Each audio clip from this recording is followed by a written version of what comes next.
Multiple sclerosis or MS, neuromyelitis optica or Devic disease, MOG associated disease.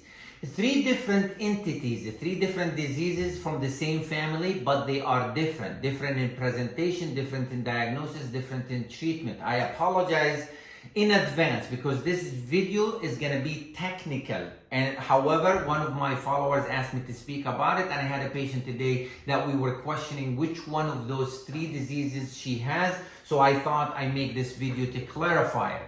So most people know MS or multiple sclerosis, which is a disease of the brain and the spinal cord. The immune system attacks the myelin of the nerves in the brain and the spinal cord, giving you the symptoms or the attacks or relapses, including numbness and tingling sensation in the extremities. It could be problem with speaking, problem with walking, balance issues, and bladder issues, controlling the bladder. Or it could be also optic neuritis, inflammation of the optic nerve, typically unilateral, one side.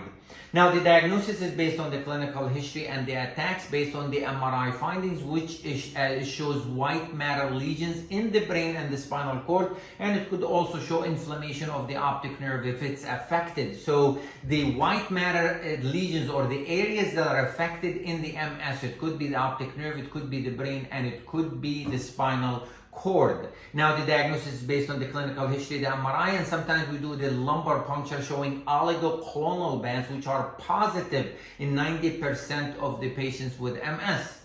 Now we move to neuromyelitis optica or Devic disease. And neuromyelitis optica essentially affects the optic nerve and the spinal cord that rarely or almost never affects the brain. Now, the presentation, typically optic neuritis at times, and it's bilateral, it is severe. It can also affect the spinal cord, giving you transverse myelitis, giving you symptoms, numbness, tingling sensation, weakness in the extremities, problem with gait, or problem with controlling urine and bowel. But it's a disease of the optic nerves and a disease of the spinal cord. Now, rarely it can affect the brain, and at times it can affect the area postrema in the brain, giving you hiccups and also vomiting, and that is very specific for neuromyelitis optica.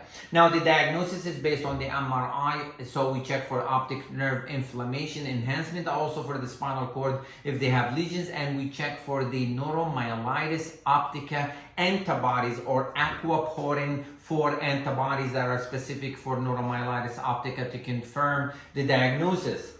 Now we go to the third one, which is the MOG associated disease, myelin oligodendrocyte glycoprotein antibodies, specific antibodies that attack the oligodendrocytes in the brain, giving you the symptoms. It is a disease of the optic nerves, the brain, and the spinal cord, so it affects the three. So the presentation, typically the patient presents with optic nerves, with optic neuritis, inflammation of the optic nerves, typically severe, typically bilateral on both sides. It also can affect the brain, and we can see white matter lesions on the brain. Affects the spinal cord, giving you transverse myelitis with the weakness, gait disturbance, urine problems too. Now, the specific for this disease that the MOG antibodies are the myelin oligodendrocyte glycoprotein antibodies are positive, and that confirms the diagnosis. Now, why it's important to diagnose it, because the treatment can be different and prognosis is different. Now, the MOG associated disease has the better prognosis. The neuromyelitis optica or Devic disease has the worst prognosis, and MS in between. Now, the treatment is different. With MS, we use the immunomodulator therapy. It could be injections that are weekly, every other day, every 6 months. It could be tablets. With the neuromyelitis optica, we give immunosuppressants also to suppress the immune system, and we might give IVIG at times. With also the MOG associated disease, we give immunosuppressants and we give IVIG at times, but the prognosis is a little bit better. So as we see, three different entities, same family, giving you different presentation, different way of diagnosing him to confirm the diagnosis, and the treatment might be different, and also the prognosis is different. Thank you.